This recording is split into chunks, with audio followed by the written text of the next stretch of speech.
नमस्कार, स्वदेश न्यूज देख रहे हैं आप। मैं हूं आपके साथ राखी और बात करेंगे चंबल में दंगल की। मध्य प्रदेश में विधानसभा चुनाव के लिए 1.5 साल का समय बाकी है, लेकिन चुनावी गर्माहट अभी से आ गई है।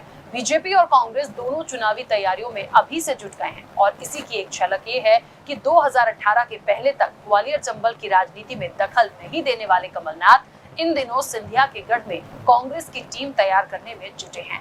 ग्वालियर चंबल में कभी कांग्रेस का चेहरा रहे ज्योतिरादित्य सिंधिया के बीजेपी में शामिल होने के बाद कमलनाथ अब ग्वालियर चंबल पर सबसे ज्यादा फोकस करते हुए नजर आ रहे हैं। 20 दिन में दूसरी बार भिंड में सभा और कार्यकर्ता सम्मेलन कर कमलनाथ ने ये जता दिया है कि वो सत्ता में वापसी के लिए पूरा जोर लगा रहे हैं और उनका फोकस चंबल पर सबसे ज्यादा है। हम चंबल के इसी सियासी दंगल पर चर्चा करेंगे, उससे पहले देखिए ये खास रिपोर्ट।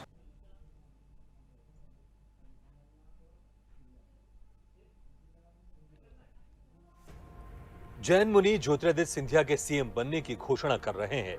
उधर पीसीसी चीफ और पूर्व सीएम कमलनाथ कांग्रेस को फिर सत्ता में लाने के लिए जोर लगा रहे हैं।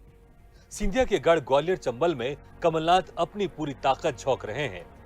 20 दिन में वो दूसरी बार इस अंचल के दौरे पर रहे। 2018 के पहले तक ग्वालियर चंबल की राजनीति में दखल नहीं देने वाले कमलनाथ इन दिनों सिंधिया के गढ़ में कांग्रेस की टीम तैयार करने में जुटे हुए हैं। दरअसल 2018 के चुनाव में कांग्रेस को इसी क्षेत्र से सबसे ज्यादा सीटें हासिल हुई थी, लेकिन उसके पीछे तत्कालीन कांग्रेस नेता ज्योतिरादित्य सिंधिया थे। लेकिन अब ज्योतिरादित्य सिंधिया के बीजेपी में जाने के बाद कमलनाथ के लिए इस इलाके में कांग्रेस को मजबूत करना बड़ी चुनौती है और वो इसी से निपटने में जुट गए हैं।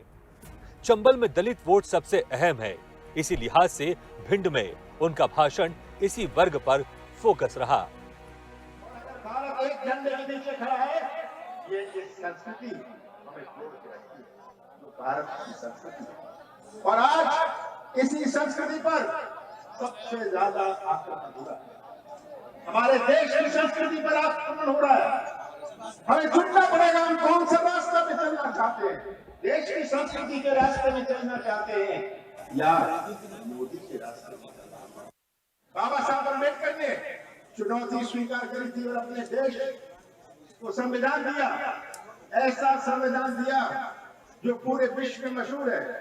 कई देशों ने बाबा साहब अम्बेडकर के बनाए हुए संविधान को अपनाया, पर अगर अच्छा संविधान गलत हाथों में चला जाता है तो उस संविधान का क्या? ये आज हमारे सामने चुनौती है। बीजेपी कमलनाथ के चंबल दौरे पर तंज कस रही है। चंबल इलाके का ही प्रतिनिधित्व करने वाले गृह मंत्री नरोत्तम मिश्रा का कहना है कि सिंधिया और उनके समर्थकों ने कमलनाथ के अहंकार की वजह से कांग्रेस छोड़ी थी, लेकिन अभी भी उनका अहंकार खत्म नहीं हुआ है। वो कहते हैं कि कमलनाथ अगर चंबल के हितैषी हैं, तो डॉक्टर गोविंद सिंह जैसे नेता को नेता प्रतिपक्ष क्यों नहीं बनाया? क्यों प्रदेश अध्यक्ष और नेता प्रतिपक्ष दोनों की कुर्सी पर बैठे हुए हैं?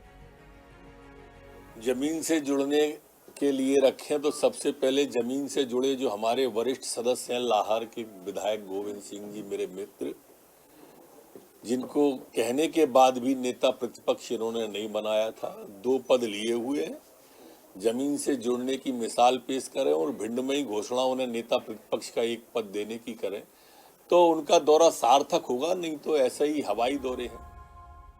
वहीं कांग्रेस इस पर पलटवार कर रही है। कांग्रेस का कहना है कि चंबल की जनता ने तो 2018 में ही कमलनाथ को सीएम की कुर्सी सौंप दी थी। बीजेपी ने छल कर सत्ता हथियाई थी। कमलनाथ जनता को यही हकीकत बता रहे हैं। ऐसा है, कमलनाथ जी के नेतृत्व में 2018 में हमारी सरकार बनी और उसी सरकार को नरोत्तम मिश्रा, शिवराज सिंह चौहान, ज्योतिरादित्य सिंधिया ने लूटा। तो हमें तो कार्यकर्ताओं ने और प्रदेश की जनता ने मुख्यमंत्री और सरकार दी थी। अब लूट हुई है तो लूट का तो भुगतान करना पड़ेगा, उसकी सजा मिलेगी, फिर मुख्यमंत्री कमलनाथ बनेंगे। नरोत्तम मिश्रा जीत पाएंगे कि नहीं, ये सवाल। मध्य प्रदेश में कांग्रेस इलाके और इलाकेदारों में बटी है। यही इलाकेदार चुनाव के पहले संगठन और चुनाव के बाद सत्ता की कुर्सी पाने के लिए लड़ते हैं। 2018 में इसी लड़ाई में कमलनाथ की कुर्सी चली गई।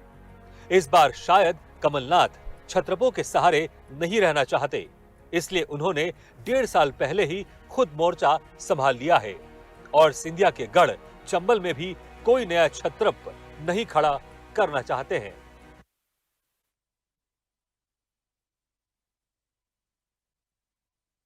दंगल और दो चेहरे हैं। देखिए, चंबल की बात निकलेगी तो ज्योतिरादित्य सिंधिया का नाम ना आए, ऐसा हो नहीं सकता। और दंगल होगा जो 2023 में हम देखेंगे, तो उसके लिए अभी से तैयारियां हैं दोनों राजनीतिक दलों की। कांग्रेस के लिए महत्वपूर्ण थोड़ा इसलिए भी है क्योंकि निश्चित तौर पर जिस तरह से सत्ता में आई, उसके बाद सत्ता फिर हाथ से चली गई और सिंधिया का जो जाना हुआ वो निश्चित तौर पर बहुत ज्यादा कहीं ना कहीं पूरी सरकार गिराकर चला गया। तो एक बात तो है कि चंबल को साधना है और कमलनाथ खुद मैदान में उतरे हैं बहुत ज्यादा। देखिए, वोटर्स की बात करें तो उन तक तमाम चीजों को पहुंचाना, उन तक सारी चीजों को एक बहुत अच्छे से क्लियर रखना, और सबसे बड़ी बात कि आप उनको क्या दे पाएंगे। क्योंकि हम पिछला रिकॉर्ड देखें तो बहुत अच्छी सीटें कांग्रेस की आई थी ज्यादा से ज्यादा, लेकिन तब चेहरा कौन था चंबल ग्वालियर का? ज्योतिरादित्य सिंधिया थे।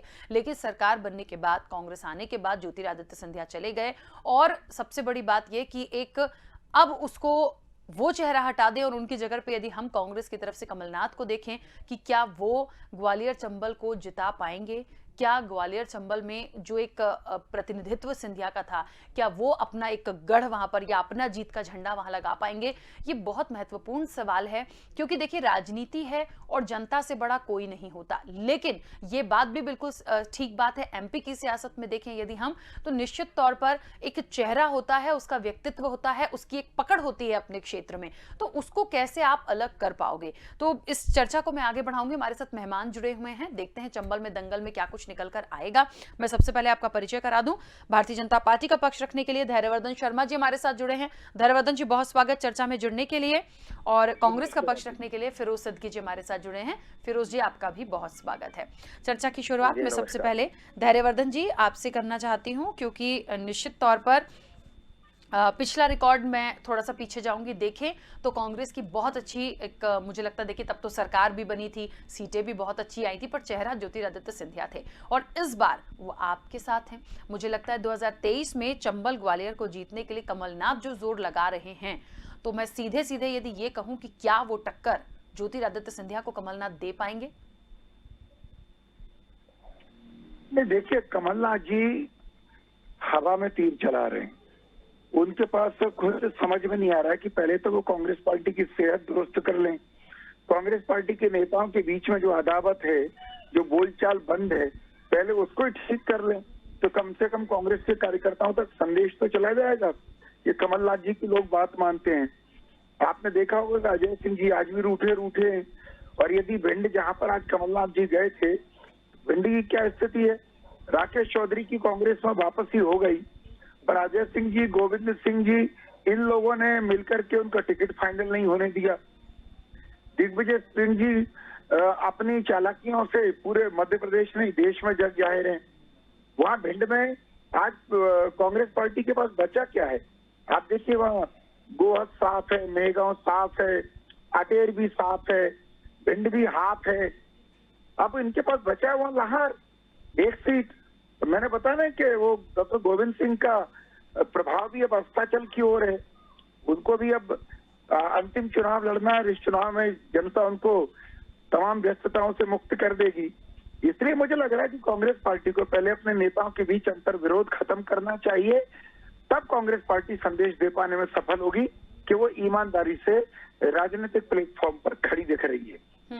धैर्यवर्धन जी, लेकिन एक बात और है, देखिए थोड़ा सा उस पर सोचने की जरूरत है कि कांग्रेस की उस वक्त पर जब ज्योतिरादित्य सिंधिया जब उनके चेहरा थे, तो निश्चित तौर पर सीटें जरूर अच्छी आई थी, लेकिन ज्योतिरादित्य सिंधिया खुद नहीं जीत पाए, इमरती देवी हारी, बहुत सारे लोग हारे भी थे। तो मुझे ऐसा लगता है यदि कमलनाथ यदि कोशिश कर रहे हैं या अभी से पूरा जोर लगा रहे हैं, तो हो सकता है, क्योंकि एक जो थीम थी वो कांग्रेस की थी उन सीटों पर। अब जोर कितना लगाएंगे आप देखिए। दरअसल यही तो कांग्रेस के कार्यकर्ताओं का सवाल है और ये यक्ष प्रश्न है कि जिनको वानप्रस्थ आश्रम में चला जाना चाहिए उनके हाथ में कांग्रेस की कमान है। वो किस उम्र के किस सोपान में है, किस आयु वर्ग में खड़े हैं। मैं हमेशा एक उदाहरण देता हूं, अक्सर रिपीट कर रहा हूं कि वो संजय गांधी जी के मित्र हैं। मध्य प्रदेश के करोड़ों मतदाताओं ने धैर्यवर्धन जी, लेकिन राजनीति में अनुभव अनुभव देखिए उनका। अब उनका अनुभव है तभी तो सरकार फिसल गई। उनका अनुभव है तभी तो एक जगह कांग्रेस के नेता बैठ नहीं पा रहे। उन्हीं के अनुभव के कारण से तो दिग्विजय सिंह जी अपनी चलाते हैं, अजय सिंह जी अपनी चलाते हैं। भिंड ग्वालियर से अलग प्रकार की आवाजें आती हैं, मध्य प्रदेश के दूसरे क्षेत्रों में देखा जाए तो वहां से अलग प्रकार के सुर निकलते हैं। तो कमलनाथ जी कांग्रेस पार्टी को एक सूत्र में बांधने का अभी तक कोई ठोस प्रभावी कोई स्टेप नहीं ले पाए हैं और कांग्रेस के कार्यकर्ताओं में जबरदस्त निराशा है। बेहतर होता कि कमलनाथ जी 2 में से एक पद ही छोड़ देते कम से कम। अब चिपकूनाथ बने हुए हैं कमलनाथ जी कि मेरा टेसू यही अड़ा खाने को मांगे दही वाला किसी कीमत पर, न मैं नेता प्रतिपक्ष की सीट छोड़ूंगा, न मैं कांग्रेस का पीसीसी अध्यक्ष का पद छोड़ूंगा। तो आप कांग्रेस के कार्यकर्ताओं से त्याग करने की, बलिदान करने की, समर्पण की क्या बात करेंगे और उसका क्या प्रभाव पड़ेगा? ठीक है, फिरोज सिद्दीकी जी, मुझे ऐसा लगता है जितनी बातें धैर्यवर्धन जी की मैं समझ पा रही हूँ या भारतीय जनता पार्टी की है, शायद उनको लग रहा है कि कोई और चेहरा ढूंढिए चंबल ग्वालियर के लिए, क्योंकि उनकी तो उम्र भी हो गई है और लगता नहीं है कि उसको अब वो वहां से जिता पाएंगे। क्या है, पूरी भारतीय जनता पार्टी जो है वो यहाँ शिवराज पार्टी है मध्य प्रदेश में, और वो मोदी के खिलाफ है। मोदी जी कितने साल के हैं? 71 साल के। 2024 में जाके वो कितने साल के हो जाएंगे? 74 साल के। तो ये कहना चाहते हैं कि 74 साल के मोदी जी के बस का काम नहीं है कि अब वो जो 2024 में भारतीय जनता पार्टी का चेहरा रहे। तो यहाँ जो शिवराज और मोदी के बीच की जो अदावत है ना, ये वो अदावत को भारतीय जनता पार्टी कमलनाथ जी के कंधे पे रखकर बार बार मोदी जी के ऊपर निशाना लगाती है, ताकि मध्य प्रदेश की जनता ये समझ जाए कि मोदी जी अब 74 साल के हो जाएंगे और 74 साल के आदमी को जो है कमान नहीं दी जा सकती। 67 साल के आपके नड्डा जी है, 67 साल के आपके अमित शाह जी है। ये उम्र का तकाजा कहाँ से आ गया? इससे पहले 37 साल के हमारे अरुण यादव जी थे प्रदेश अध्यक्ष, और 72 साल के जो थे नंदू भैया थे प्रदेश अध्यक्ष भारतीय जनता पार्टी में। वो भूल जाती है। जो अंधे हैं वो दूसरे को कह रहे तुम काणे हो। ये भारतीय जनता पार्टी का काम है। अभी इनने डॉक्टर केपी यादव ने लिखा कि साहब यहाँ भारतीय जनता पार्टी का बंटा ढार हो गया ग्वालियर चंबल में। सिंधिया के लोग जो है उन्हीं की चलती है, उन्हीं की अधिकारी सुनते हैं। मुझ जैसे सिटिंग सांसद को प्रताड़ित किया जाता है, मेरी बात नहीं सुनी जाती। कांग्रेस भारतीय जनता पार्टी के जिला अध्यक्षों की बात नहीं सुनी जाती, उनके मंत्री बात नहीं सुनते। ये भारतीय जनता पार्टी को नजर नहीं आता। भारतीय जनता पार्टी को ये भी नजर नहीं आता कि ग्वालियर चंबल में, ये शिवपुरी से ही आते हैं हमारे धैर्यवर्धन जी, ग्वालियर चंबल में लिखा जाता है सिंधिया सरकार। वहां शिवराज सरकार नहीं लिखते, सिंधिया सरकार, मतलब सरकार भी 2 हो गई। मैं तो गवर्नर साहब से मांग करता हूं कि भंग करिए ये सरकार को। ये इस तरीके से जो है असंवैधानिक तरीके से जनता का मखौल उड़ाया जा रहा है। वोटों के माध्यम से, जो वोटों से एक चुनी हुई जिसको आपने सरकार सौंपी थी, वो सरकार वो नहीं कहलाती शिवराज सरकार, वो सिंधिया सरकार कहलाती है ग्वालियर चंबल संभाग में। तो भारतीय जनता पार्टी अपना घर देखे। क्या उमेश शर्मा ने अभी 4 दिन पहले कहा, उससे पहले एक पटेरिया जी उन्होंने कहा कि मेरी आत्महत्या करने का मन करता है। एक ने लिखा कि हमारा बनाया हुआ महल था, उस पर दूसरों ने अपनी नेम प्लेट ठोक ली। तो भारतीय जनता पार्टी को अपना देखना चाहिए। कांग्रेस, कमलनाथ जी अपना काम कर रहे हैं। हमारी स्ट्रेटेजी है, हमारी एक रणनीति है। अगर भिंड में वो 2 बार गए हैं तो हमारी वहां रणनीति है कि हमको ग्वालियर चंबल में किस तरीके से साधना है, हमको कौन कौन से हमारे इलाके हैं जो कमजोर रहेंगे, जहां हमको संघर्ष करना पड़ेगा, जहां हमारे कैंडिडेट ज्यादा मेहनत करना पड़ेंगे। वो कमलनाथ जी अपनी रणनीति के हिसाब से प्रदेश में चल रहे हैं और एक राजनीतिक अनुभव है उनका। राष्ट्रीय स्तर के वो नेता रहे, मध्य प्रदेश में वो अपनी सेवाएं दे रहे हैं कि उनका कहना यह है कि मैं अब मध्य प्रदेश में ही रहूंगा। तो मध्य प्रदेश में वो अपना काम कर रहे हैं। जहां तक लीडर ऑफ अपोजिशन का सवाल है या प्रदेश अध्यक्ष का सवाल है, तो ये कमलनाथ जी तय नहीं करते या प्रदेश कांग्रेस कमेटी तय नहीं करती। ये माननीय सोनिया गांधी जी, अखिल भारतीय कांग्रेस कमेटी तय करती है कि कौन नेता विपक्ष होगा, कौन कांग्रेस में प्रदेश अध्यक्ष होगा, किसको नेतृत्व देना, ये सोनिया गांधी जी का अधिकार क्षेत्र है। जब तक सोनिया जी का आदेश है, कमलनाथ जी अपना काम करते रहेंगे, वो बाखूबी कर रहे हैं। और हमारा तो ये तय है कि हमको 2023 में कमलनाथ जी के नेतृत्व में ही चुनाव लड़ना है, उन्हीं को दोबारा मुख्यमंत्री बनाना है। ये सब हम कार्यकर्ताओं का तय है। कांग्रेस में कहीं कंफ्यूजन नहीं है। भारतीय जनता पार्टी बता दे कि अगला 2023 में जो चेहरा है वो सिंधिया होंगे या शिवराज होंगे। कितने लोगों को वो टिकट देगी शिवराज जी जो अभी कांग्रेस में आए हैं, कांग्रेस से भारतीय जनता पार्टी में आए, कितने लोगों के वो टिकट काटेगी, ये सारे कंफ्यूजन जो है भारतीय जनता पार्टी में। हमारे यहाँ कोई कंफ्यूजन नहीं है। कमलनाथ जी चेहरा है, उन्हीं के नेतृत्व में हम चुनाव लड़ेंगे, वही हमारा मुख्यमंत्री का चेहरा है। हमारे पास संख्या बल आएगी, जनता आशीर्वाद देगी, कमलनाथ जी को मुख्यमंत्री बनाएंगे। और लीडर ऑफ अपोजिशन है तो ये विधायकों का काम है, वो माननीय सोनिया गांधी जी को तय करना है कि अगर वहां leader of opposition Madhya Pradesh में बदलने की आवश्यकता है, किसको रखना है, किसको नहीं रखना है, ये प्रदेश कांग्रेस कमेटी का काम ही नहीं है। अभी कमलनाथ जी ने as a leader of opposition, नेता विपक्ष, स्थगन लाए और स्थगन ला के सरकार को मजबूर कर दिया कि आप जाइए सुप्रीम कोर्ट और सुप्रीम कोर्ट में हमारे पिछड़े वर्ग का जो आरक्षण खत्म हुआ है उसको वापस लेके आओ। कैसे करोगे, कब करोगे, कितने दिन में करोगे, ये सब चीजें उन्होंने स्थगन प्रस्ताव के माध्यम से और पूरी सरकार को घेर लिया। और सरकार मजबूर हो गई इस बात के लिए कि बताने के लिए, और एक एक चीज अक्षरशः बिंदुवार सरकार को बताना पड़ा। और उससे हमारे पिछड़े वर्ग के भाइयों का जो आरक्षण है नगरीय निकाय में, उसकी वापसी होने की अब उम्मीद जागी है। तो कुशल नेतृत्व की जरूरत है कांग्रेस मध्य प्रदेश में, एक अच्छा विपक्ष की जरूरत है जिसको बखूबी कमलनाथ जी निभा रहे हैं।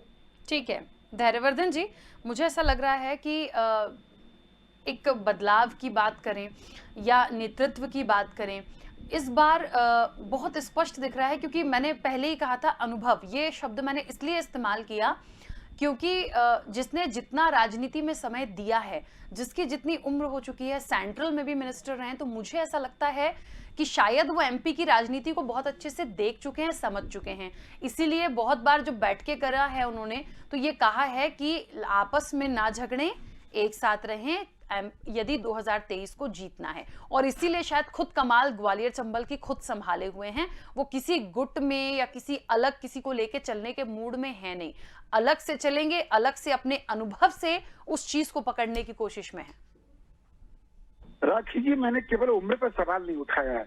नेता का काम क्या होता है, पब्लिक के बीच जाना। हाँ। पर कमलनाथ जी कभी कभी जाते हैं, ये चर्चा का विषय बनता है कि कमलनाथ जी आज भिंड आए हैं।